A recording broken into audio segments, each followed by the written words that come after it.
आज है 1 अक्टूबर 2024 दिन मंगलवार। वेलकम बैक सुप्रभात न्यूज छत्तीसगढ़। चलिए देखते हैं छत्तीसगढ़ की 25 फटाफट बड़ी खबरों को।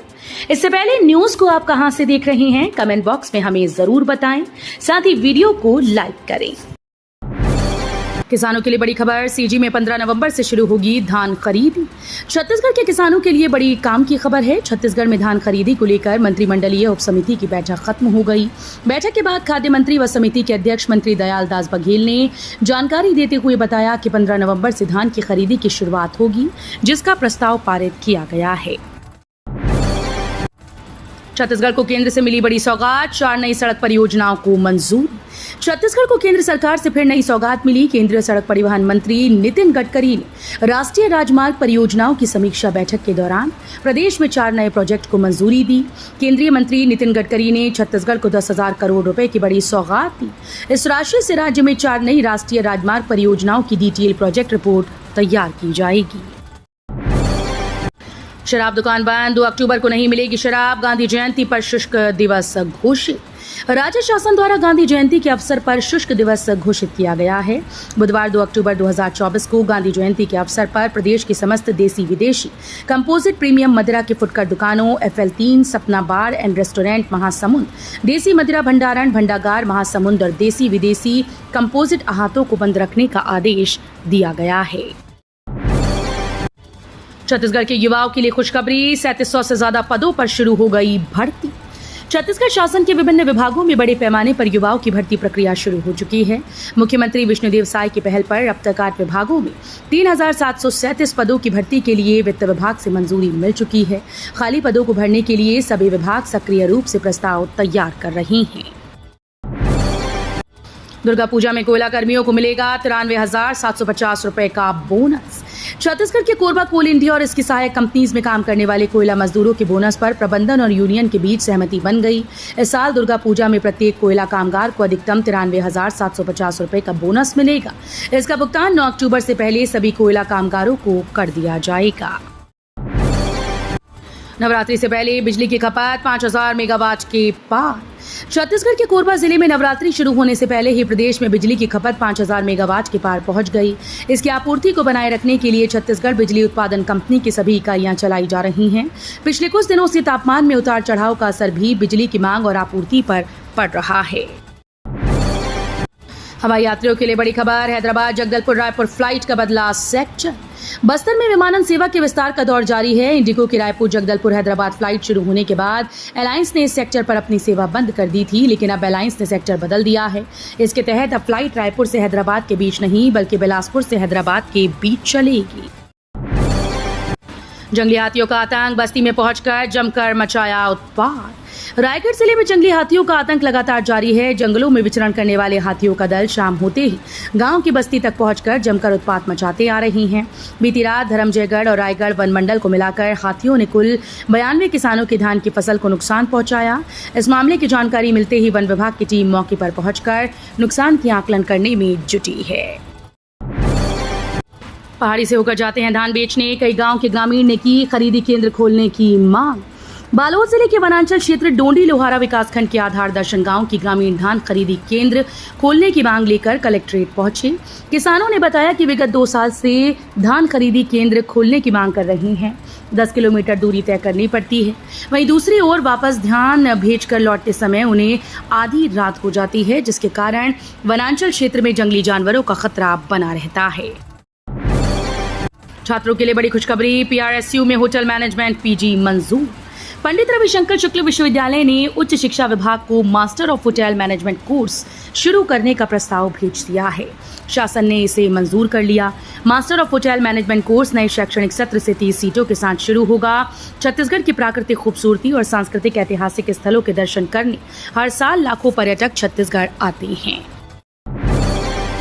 भाजपा सदस्यता अभियान को लेकर कैबिनेट मंत्री नेताम गंभीर। कैबिनेट मंत्री रामविचार नेताम पंडित दीनदयाल उपाध्याय मांगलिक भवन में भाजपा कार्यकर्ताओं के बीच एक नए अवतार में देखने को मिले। वे नेता नहीं, शिक्षक के समान भाजपा मंडल रामानुजगंज के द्वारा आयोजित सेवा से सदस्यता की ओर अभियान में सम्मिलित हुए। उन्होंने कार्यक्रम में मंच से उतरकर बिना स्वागत के औपचारिकता की शिक्षा के समान कार्यकर्ताओं के बीच जाकर संवाद किया। 2026-27 में शुरू होगा नेशनल गेम्स। ओलंपिक के लिए तैयार किए जाएंगे खिलाड़ी। छत्तीसगढ़ के रायपुर में छत्तीसगढ़ ओलंपिक एसोसिएशन की आम सभा आयोजित की गई, जिसमें नई कार्यकारिणी का गठन किया गया। मुख्यमंत्री विष्णुदेव साय निर्विरोध अध्यक्ष और विक्रम सिंह सिसोदिया महासचिव चुने गए। सीओए की पूरी कार्यकारिणी निर्विरोध चुनी गई। वहीं पूर्व सीएम भूपेश बघेल समेत सभी विपक्षी पार्टी के नेताओं का पत्ता सीओए की नई कार्यकारिणी से कट गया है। नवरात्र, दीपावली, छठ पर मिली 6 स्पेशल ट्रेन आज से 30 नवंबर तक चलेंगी। रेलवे ने दुर्गा पूजा, दीपावली, छठ के लिए यात्रियों को राहत दी। कंफर्म सीट उपलब्ध कराने के लिए देश भर में 519 स्पेशल ट्रेन का संचालन होगा। इसमें से 6 ट्रेन बिलासपुर जोन को भी मिली हैं। इन ट्रेन का संचालन आज 1 अक्टूबर से 30 नवंबर तक होगा। देश भर से बड़ी संख्या में लोग उत्तर प्रदेश और बिहार जाते हैं। छठ पर्व यात्रियों की भीड़ की वजह से अधिकांश ट्रेन में 2-3 महीने पहले से ही टिकट वेटिंग लिस्ट में चली जाती है। छत्तीसगढ़ नवरात्रि में अभद्र गानों पर गरबा, डांडिया बैन। नवरात्रि पर्व के दौरान आयोजित होने वाले रास, गरबा, जागराता और डांडिया के होने वाले कार्यक्रमों के आयोजन को लेकर एसपी रजनेश सिंह ने एक बैठक की। बैठक में उन्होंने आयोजकों को परंपराओं का पालन सही तरीके से करने की सलाह दी। इसी के साथ ये भी निर्देश दिए गए कि किसी भी प्रकार के अभद्र गीतों और नृत्यों पर पूरी तरह से प्रतिबंध रहेगा। 2 अक्टूबर को हजारों शिक्षक करेंगे सत्याग्रह पदयात्रा। छत्तीसगढ़ शिक्षक संघर्ष मोर्चा के प्रदेश संयोजक संजय शर्मा, वीरेंद्र दुबे, मनीष मिश्रा, विकास राजपूत ने कहा कि 2 अक्टूबर को मोदी की गारंटी लागू करने सत्याग्रह पदयात्रा करके हजारों शिक्षक एलबी अपना अधिकार मांगेंगे और 5 सूत्रीय मांगों को लेकर ज्ञापन सौंपेंगे। जिन मांगों को लेकर एलबी संवर्ग ज्ञापन सौंपेंगे उसमें मोदी जी की गारंटी के तहत सहायक शिक्षकों की वेतन विसंगति दूर कर समस्त एलबी संवर्ग को क्रमोन्नत समयमान वेतनमान प्रदान किया जाए। बारिश की चेतावनी, उमस वाली गर्मी से मिलेगी राहत। अगले 24 घंटों के दौरान इन राज्यों में होगी भारी बारिश। इन दिनों कई राज्यों में बारिश न होने से लोग उमस वाली गर्मी से परेशान हैं। छत्तीसगढ़, मध्य प्रदेश, उड़ीसा में कुछ दिनों से हल्की बारिश हुई, जिसकी वजह से पूरे दिन धूप निकलने से लोग गर्मी का सामना कर रहे हैं। इन सब के बीच मौसम विभाग की एजेंसी स्काई मेट वेदर ने अगले 24 घंटे के दौरान कई राज्यों के लिए बारिश की चेतावनी जारी की। छत्तीसगढ़ के ग्रामीण क्षेत्रों का विकास करना ही साय सरकार की पहली प्राथमिकता। छत्तीसगढ़ के विष्णुदेव साय सरकार प्रदेश के विकास के लिए लगातार काम कर रही है। प्रदेश के शहरी और ग्रामीण क्षेत्रों के विकास के लिए राज्य सरकार द्वारा नए नए आयाम तलाशे जा रही हैं। इसके लिए राज्य सरकार की तरफ से कई योजनाएं भी चलाई जा रही हैं, जिसके साथ प्रदेश के ग्रामीण क्षेत्रों का विकास किया जा रहा है। 12वीं पास के लिए नौकरी का सुनहरा मौका, ग्राम पंचायत सचिव पद के लिए निकली भर्ती। राज्य सरकार युवाओं को नौकरी देने के लिए लगातार विभागों में वैकेंसी निकाल रही है। इसी कड़ी में ग्रामीण विकास विभाग के अंतर्गत जिला पंचायत कांकेर में ग्राम पंचायत सचिव की भर्ती के लिए आवेदन मंगाए गए हैं। ग्राम पंचायत सचिव की भर्ती के लिए मात्र 12वीं पास होने की जरूरत है। 12वीं पास छात्र ग्राम पंचायत सचिव के लिए आवेदन कर सकते हैं। एशिया की सबसे लंबी साइकिल रेस में छत्तीसगढ़ का प्रतिनिधित्व करेंगे डॉक्टर सिद्धार्थ। बिलासपुर के डॉक्टर सिद्धार्थ वर्मा 10 अक्टूबर से शुरू होने वाली रेस अक्रॉस इंडिया में प्रतिभागी के रूप में हिस्सा लेंगे। ये चुनौतीपूर्ण साइकिलिंग स्पर्धा 3723 किलोमीटर की दूरी को कवर करेगी। ये पूरी यात्रा नेशनल हाईवे 44 में होगी, जिसका मार्ग श्रीनगर से कन्याकुमारी तक जाएगा। डॉक्टर सिद्धार्थ सिंगल कैटेगरी में प्रतिस्पर्धा करेंगे। कंपनसेशन सेस पुनर्गठन के सदस्य बने छत्तीसगढ़ वित्त मंत्री ओपी चौधरी।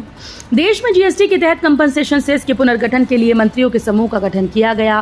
केंद्रीय वित्त राज्य मंत्री पंकज चौधरी की अध्यक्षता में गठित इस समूह में छत्तीसगढ़ के वित्त मंत्री ओपी चौधरी को सदस्य नामित किया गया। जीएसटी के तहत कंपनसेशन सेस के पुनर्गठन के लिए मंत्रियों के समूह का गठन किया गया है। युद्धक टैंक T90 समेत एडवांस और मॉडर्न सैन्य उपकरणों का रायपुर में होगा प्रदर्शन। यदि आप एडवांस और मॉडर्न सैन्य उपकरणों को देखने के शौकीन हैं तो ये खबर आपके लिए है। जी हां, रायपुर में आपको युद्धक टैंक T90 समेत आधुनिक और उन्नत सैन्य उपकरणों को नजदीक से देखने का सुनहरा अवसर मिलेगा। दरअसल रायपुर के साइंस कॉलेज मैदान में 5 और 6 अक्टूबर को सैन्य प्रदर्शनी आयोजित की जाएगी। कागजों में बना दिया प्रधानमंत्री आवास, भाजपा जिला उपाध्यक्ष ने की शिकायत। बलरामपुर रामानुजगंज जिला मुख्यालय की ग्राम पंचायत भनौरा में प्रधानमंत्री आवास योजना में हुए व्यापक भ्रष्टाचार को लेकर भाजपा जिला उपाध्यक्ष ओम प्रकाश सोनी ने जनपद सीईओ को ज्ञापन सौंप दोषी कर्मचारियों के विरुद्ध प्राथमिकी दर्ज करवाने और राशि की रिकवरी करने की मांग की। वहीं इसकी शिकायत प्रधानमंत्री कार्यालय और छत्तीसगढ़ के पंचायत मंत्री से भी की। बुधवार को सार्वजनिक अवकाश का ऐलान, बंद रहेंगे बैंक, स्कूल और दफ्तर। अक्टूबर के महीने में प्रमुख पर्व व त्योहार मनाए जाएंगे। वहीं पर्व व त्योहार के चलते सार्वजनिक अवकाश रहेगा। वहीं इसकी शुरुआत महीने के पहले सप्ताह से हो रही है। आने वाले बुधवार को सार्वजनिक अवकाश का ऐलान हो गया। इस दिन बैंक, दफ्तर और स्कूल में अवकाश रहेगा। पता होगा कि राज्य सरकार ने स्कूल की छुट्टी की घोषणा पहले ही कर दी है।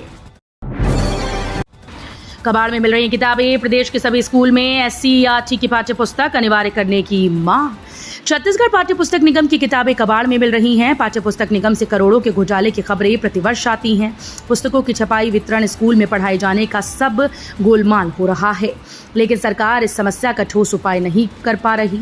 छत्तीसगढ़ पेरेंट्स एसोसिएशन के प्रदेश अध्यक्ष क्रिस्टोफर पॉल का कहना है कि उनके द्वारा विगत 10 वर्षों से ये मांग की जा रही है कि प्रदेश के सभी स्कूल के कक्षा 1 से लेकर 8वीं तक सिर्फ SCERT की पाठ्य पुस्तक ही अनिवार्य कर दी जाए।